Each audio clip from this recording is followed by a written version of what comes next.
Dagon and Other Macabre Tales. The Tomb. Sedibus ut saltum placidis in morte quiescam. Virgil.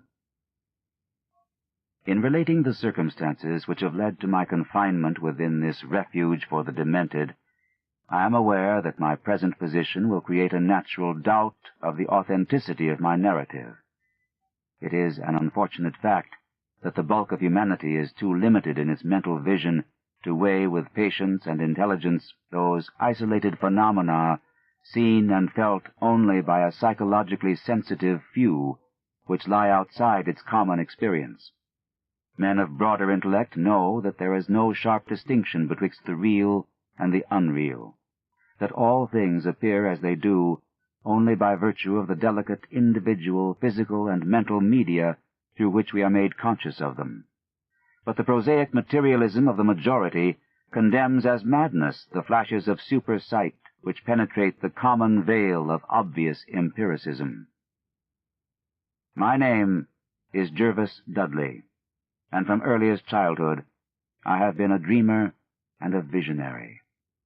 Wealthy beyond the necessity of a commercial life, and temperamentally unfitted for the formal studies and social recreations of my acquaintances, I have dwelt ever in realms apart from the visible world, spending my youth and adolescence in ancient and little-known books, and in roaming the fields and groves of the region near my ancestral home.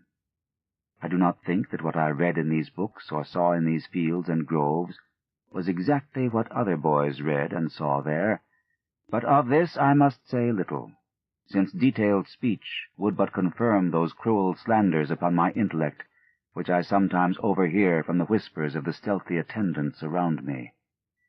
It is sufficient for me to relate events without analyzing causes. I have said that I dwelt apart from the visible world, but I have not said that I dwelt alone. This no human creature may do, for lacking the fellowship of the living, he inevitably draws upon the companionship of things that are not or are no longer living. Close by my home there lies a singular wooded hollow, in whose twilight deeps I spent most of my time, reading, thinking, and dreaming. Down its moss-covered slopes my first steps of infancy were taken, and around its grotesquely gnarled oak trees my first fancies of boyhood were woven.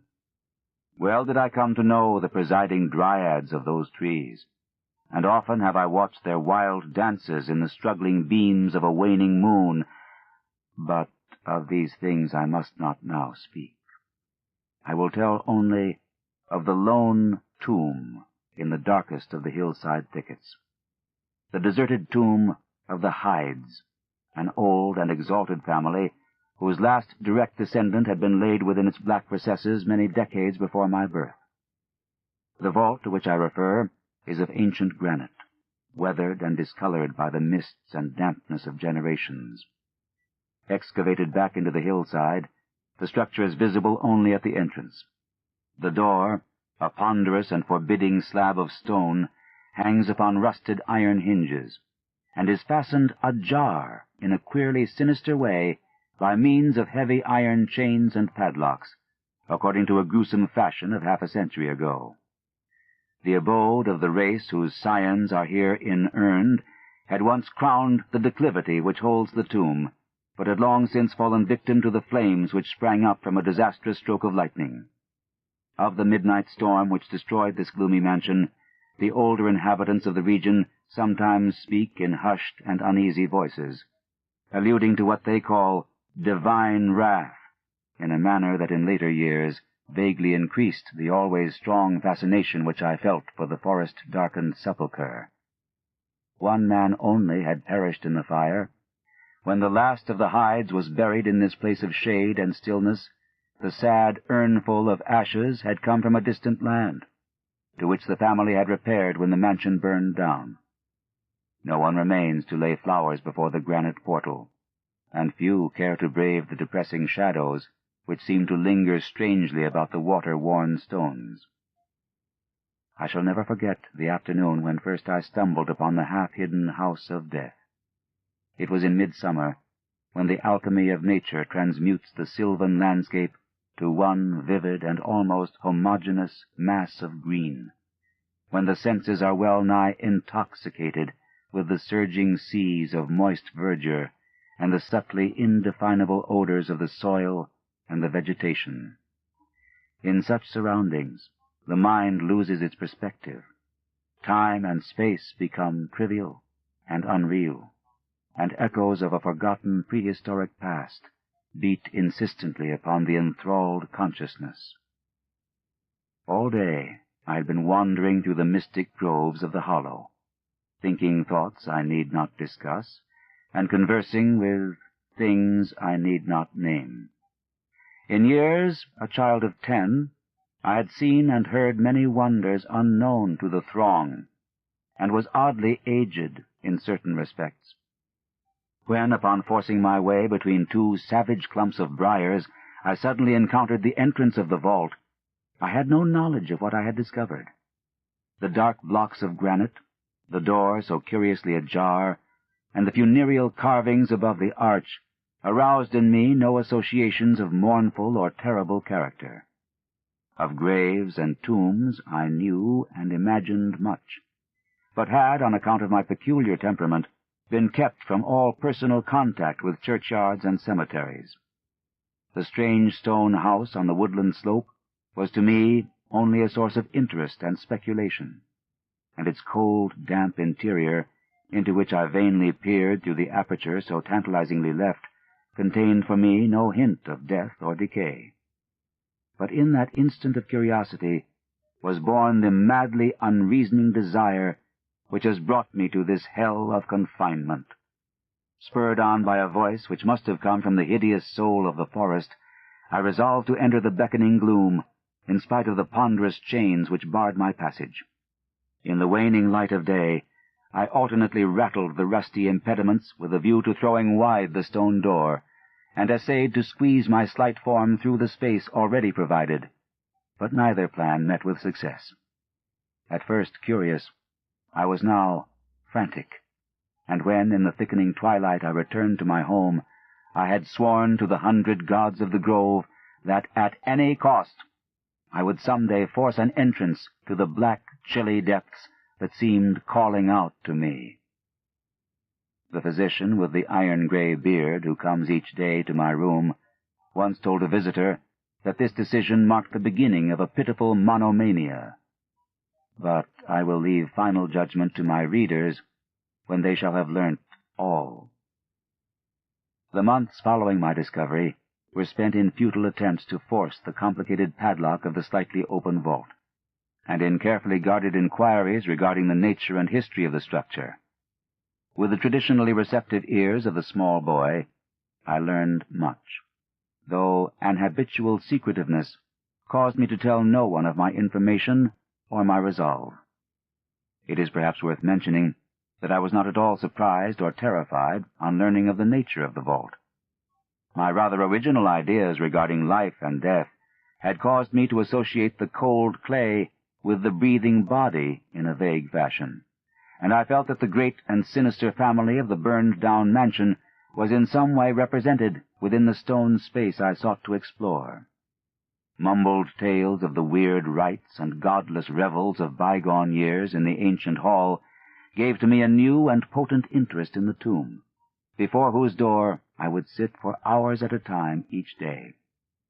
Once I thrust a candle within the nearly closed entrance, but could see nothing save a flight of damp stone steps leading downward.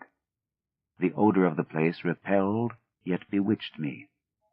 I felt I had known it before, in a past remote beyond all recollection, beyond even my tenancy of the body I now possess. The year after I first beheld the tomb, I stumbled upon a worm-eaten translation of Plutarch's Lives in the book-filled attic of my home. Reading the life of Theseus, I was much impressed by that passage telling of the great stone beneath which the boyish hero was to find his tokens of destiny whenever he should become old enough to lift its enormous weight.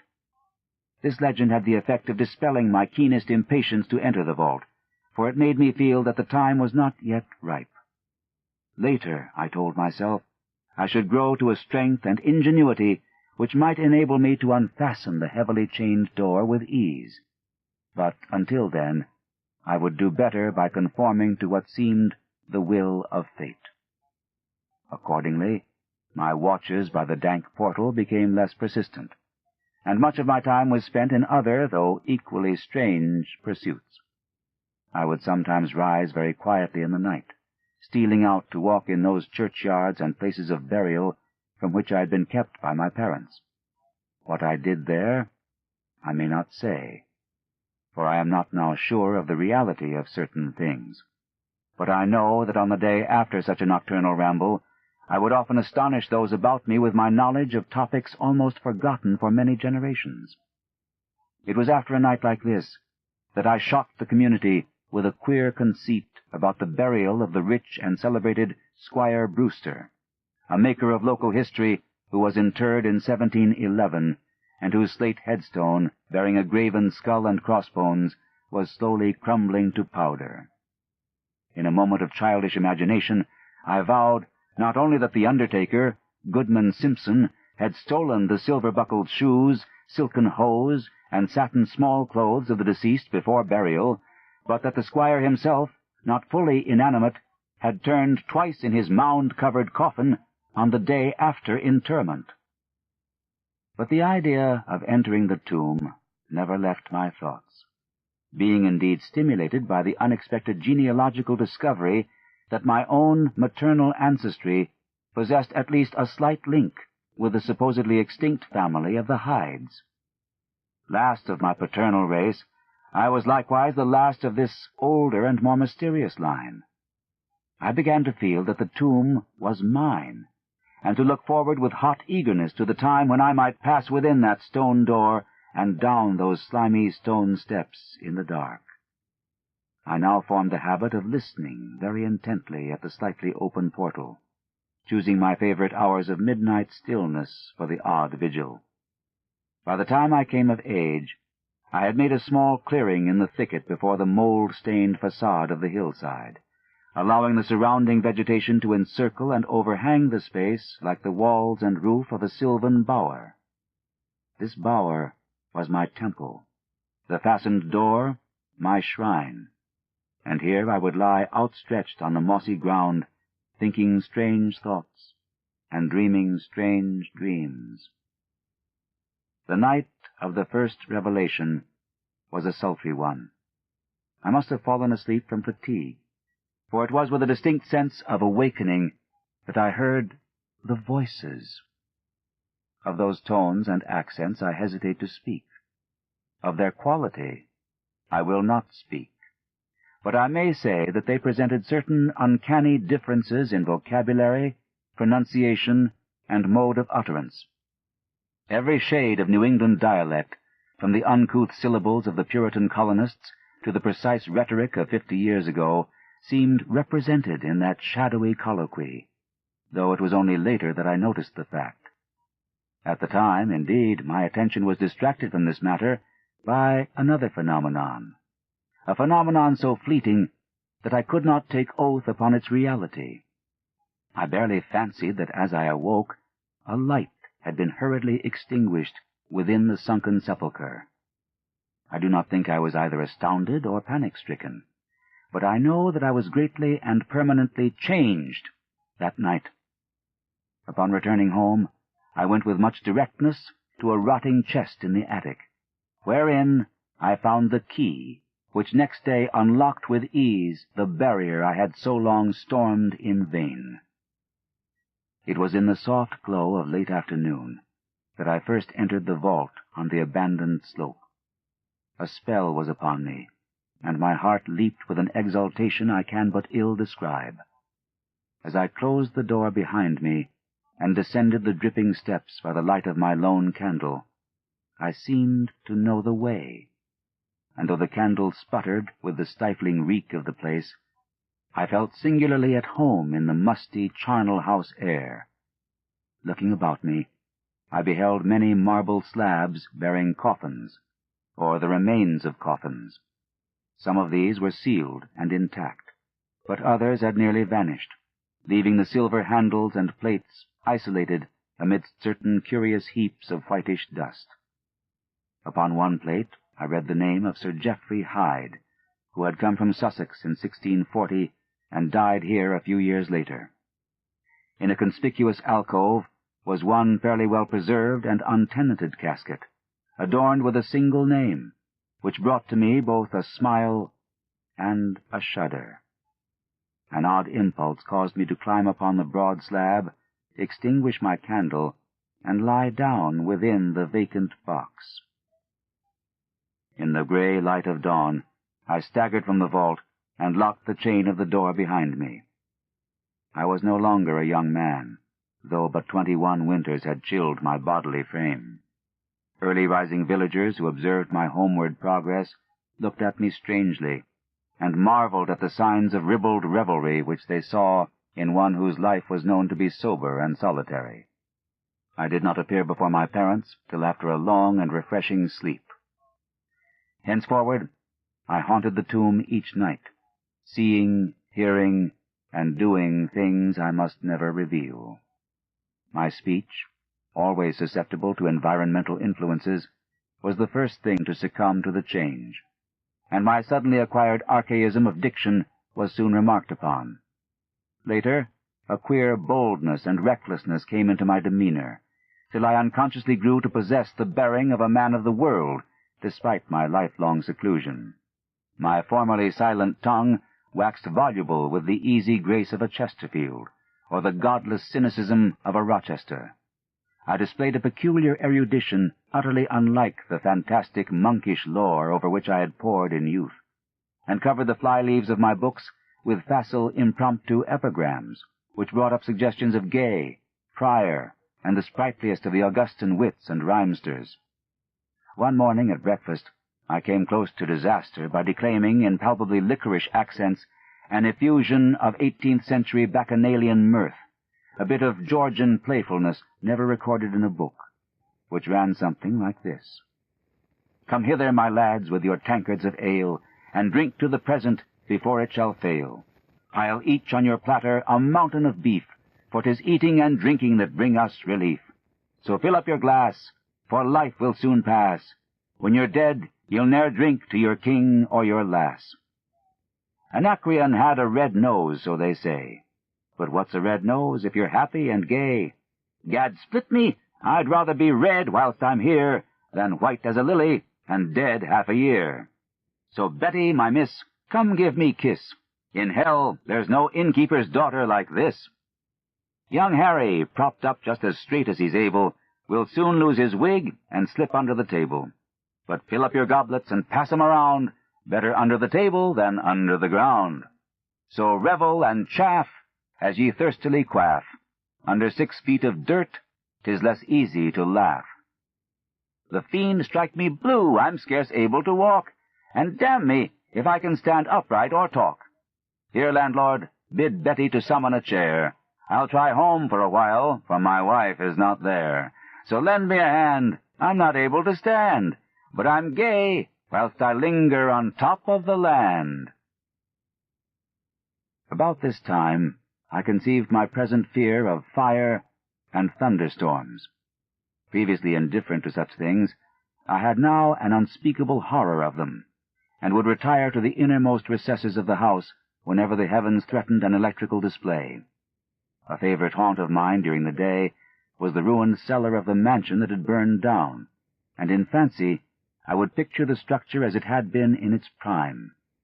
On one occasion, I startled a villager by leading him confidently to a shallow sub-cellar of whose existence I seemed to know, in spite of the fact that it had been unseen and forgotten for many generations. At last came that which I had long feared. My parents, alarmed at the altered manner and appearance of their only son, commenced to exert over my movements a kindly espionage, which threatened to result in disaster. I had told no one of my visits to the tomb, having guarded my secret purpose with religious zeal since childhood. But now I was forced to exercise care in threading the mazes of the wooded hollow, that I might throw off a possible pursuer. My key to the vault I kept suspended from a cord about my neck, its presence known only to me. I never carried out of the sepulchre any of the things I came upon whilst within its walls. One morning, as I emerged from the damp tomb and fastened the chain of the portal with none too steady a hand, I beheld in an adjacent thicket the dreaded face of a watcher. Surely the end was near, for my bower was discovered, and the objective of my nocturnal journeys revealed. The man did not accost me, so I hastened home in an effort to overhear what he might report to my careworn father. Were my sojourns beyond the chained door about to be proclaimed to the world? Imagine my delighted astonishment on hearing the spy inform my parent in a cautious whisper that I had spent the night in the bower outside the tomb. My sleep-filmed eyes fixed upon the crevice where the padlocked portal stood ajar. By what miracle had the watcher been thus deluded? I was now convinced that a supernatural agency protected me. Made bold by this heaven-sent circumstance, I began to resume perfect openness in going to the vault, confident that no one could witness my entrance. For a week I tasted to the full the joys of that charnel conviviality which I must not describe, when the thing happened, and I was borne away to this accursed abode of sorrow and monotony. I should not have ventured out that night, for the taint of thunder was in the clouds, and a hellish phosphorescence rose from the rank swamp at the bottom of the hollow. The call of the dead, too, was different. Instead of the hillside tomb, it was the charred cellar on the crest of the slope, whose presiding demon beckoned to me with unseen fingers. As I emerged from an intervening grove upon the plain before the ruin, I beheld in the misty moonlight a thing I had always vaguely expected. The mansion, gone for a century, once more reared its stately height to the raptured vision, every window ablaze with the splendor of many candles. Up the long drive rolled the coaches of the Boston gentry, whilst on foot came a numerous assemblage of powdered exquisites from the neighboring mansions. With this throng I mingled, though I knew I belonged with the hosts rather than with the guests. Inside the hall were music, laughter, and wine on every hand. Several faces I recognized, though I should have known them better had they been shriveled or eaten away by death and decomposition. Amidst a wild and reckless throng, I was the wildest and most abandoned. Gay blasphemy poured in torrents from my lips, and in my shocking sallies I heeded no law of God, man, or nature. Suddenly, a peal of thunder, resonant even above the din of the swinish revelry, clave the very roof, and laid a hush of fear upon the boisterous company. Red tongues of flame and searing gusts of heat engulfed the house, and the roisterers, struck with terror at the descent of a calamity which seemed to transcend the bounds of unguided nature, fled shrieking into the night. I alone remained, riveted to my seat by a groveling fear which I had never felt before. And then a second horror took possession of my soul. Burnt alive to ashes, my body dispersed by the four winds, I might never lie in the tomb of the Hydes. Was not my coffin prepared for me? Had I not a right to rest till eternity amongst the descendants of Sir Geoffrey Hyde?